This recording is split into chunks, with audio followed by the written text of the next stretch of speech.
Thank you, everyone. I just wanted to take a couple of minutes to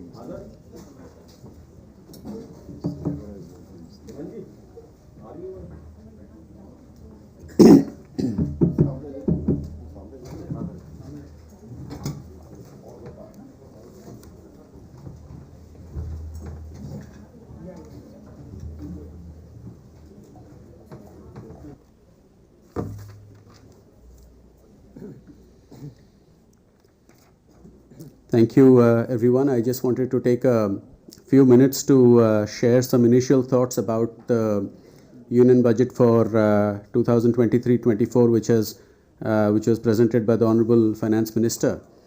I think the budget comes across as extremely balanced and progressive. And what strikes out most is that there is primacy accorded to growth, which is as an industry chamber, as representatives of industry, that is exactly what we wanted to see.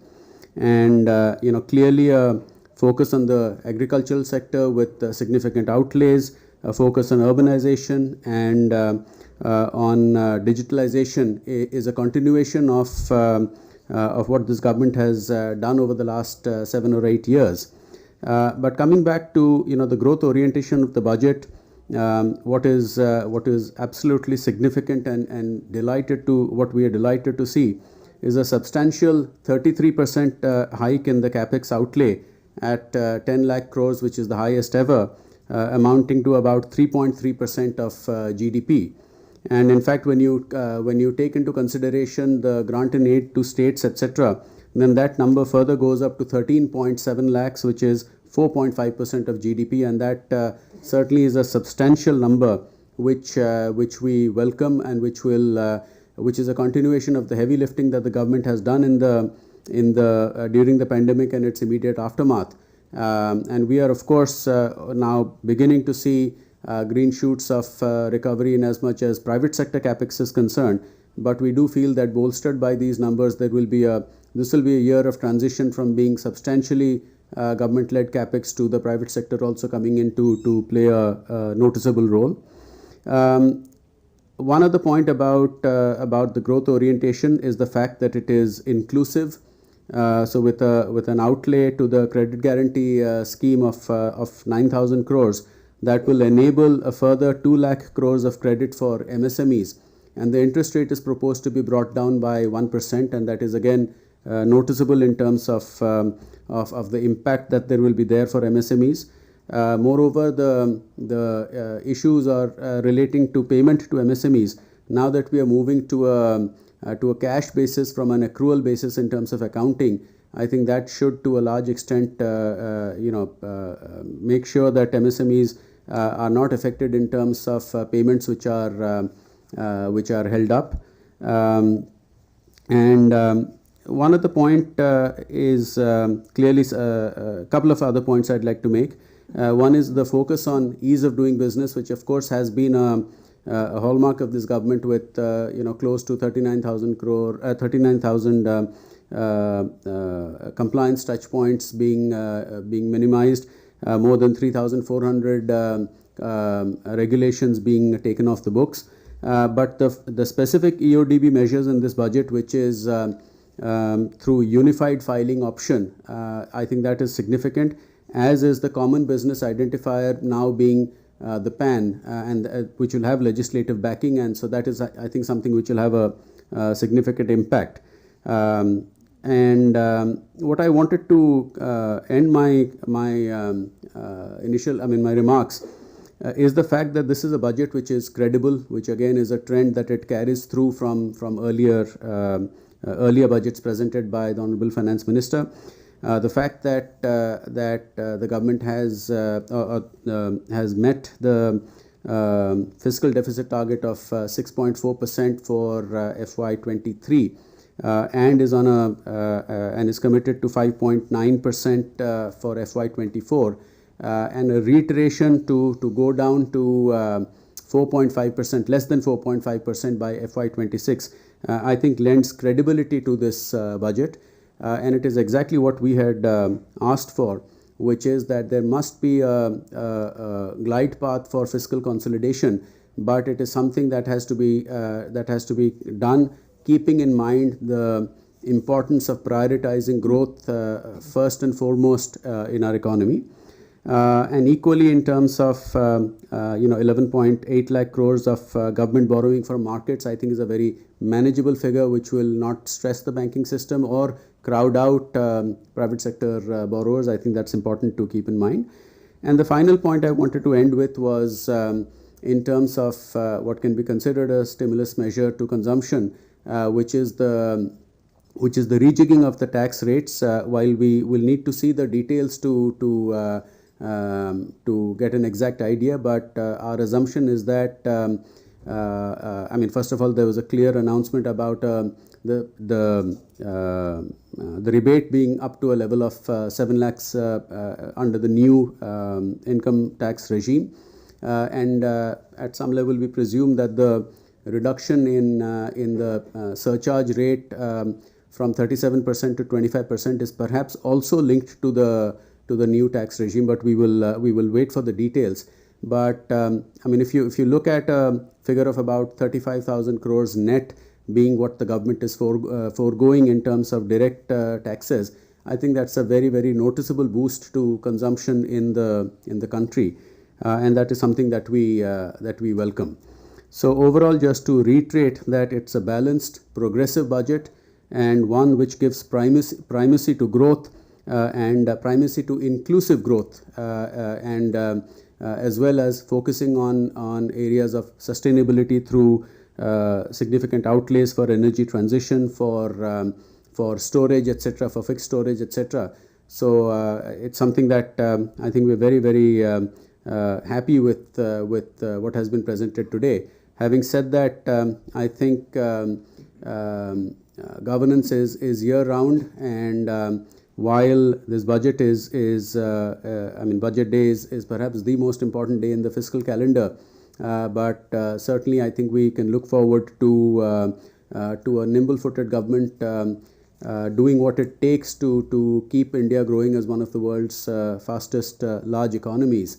And given that the global situation is somewhat gloomy, I think this is a budget which not only is significant for the domestic audience, but it truly makes a move towards placing India as the world's engine of growth. Thank you.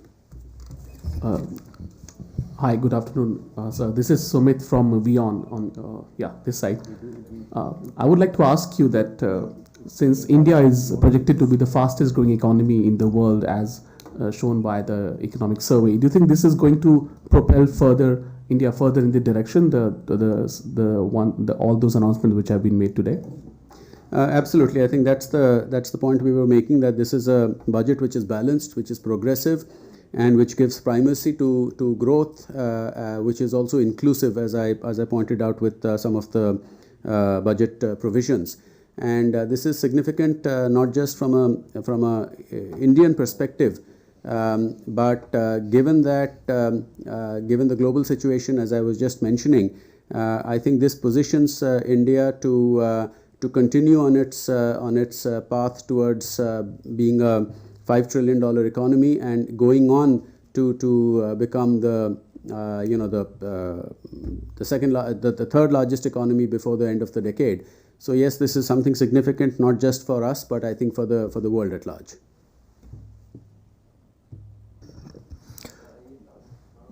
Sir, I am sort of from Z Business this side, sir.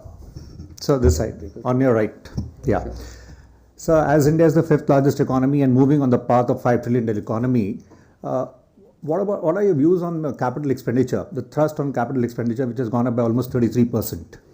I think that's really the highlight figure of this budget. When we were at 7.5 lakh crores outlay for FY23, which was the highest ever at that point in time, that was a 35% increase over the previous year. And the general expectations from an industry perspective was that allocation for capex should go up this year. But perhaps, I think it would be fair to say that very few were expecting an outlay of this nature, which is a further 33% increase and reaching the magical number of 10 lakh crores. More importantly, 3.3% of GDP, and then if you add the grant and aid to states going up to 13.7 lakh crores, and which comes in at 4.5% of GDP. So I think this is substantial. It will provide a significant boost to the economy. It will. This is an outlay which sort of is all pervasive through various sectors of the economy. So when we talk about capex, it has a multiplier effect, and not only that. I mean, presumably, the bulk of this capex will be towards public infrastructure, which not just provides a stimulus when it is implemented, but adds to enhancing the ease of doing business. It reduces the cost of doing business when we talk about investments in infrastructure, etc. It eases the life of the common man. So I think yes, it's a very, very significant piece of the budget. And probably thing, sir. Yeah. So what about the uptick in the private investment, sir? So uptick in the private investment at some level is obviously linked to capacity utilization. And the last manufacturing survey that FICCI carried out showed that the average capacity utilization was around 70%. If I'm not mistaken, in the economic survey, the number quoted is a little higher because it's obviously more recent. I believe the next edition of the next iteration of our manufacturing survey will indicate that as well. What is contained in that average number is the fact that certain sectors are like auto and its ancillaries, paper, etc., are at in excess of 90%, and that's where you are seeing capacity additions happen. But there are certain sectors which are in the 40 to 50% range, 55% range, where obviously some of that slack needs to be taken up before expansion projects are announced. But by and large, I think the data that I have seen shows that on a quarter-on-quarter basis, announcements by the private sector in terms of new projects and capex outlays has been going up. So it is it's beyond, I think, green shoots. I think it's something which is beginning to gain momentum. And again, a supportive budget of the nature that we are seeing today, announced today, will certainly give a boost to that. Thank you, sir.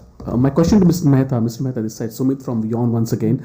Do you think that all these steps which have been taken today are going to further get the growth momentum, especially in the rural areas and semi-urban areas? What's your view on that? Yeah, thanks for that question.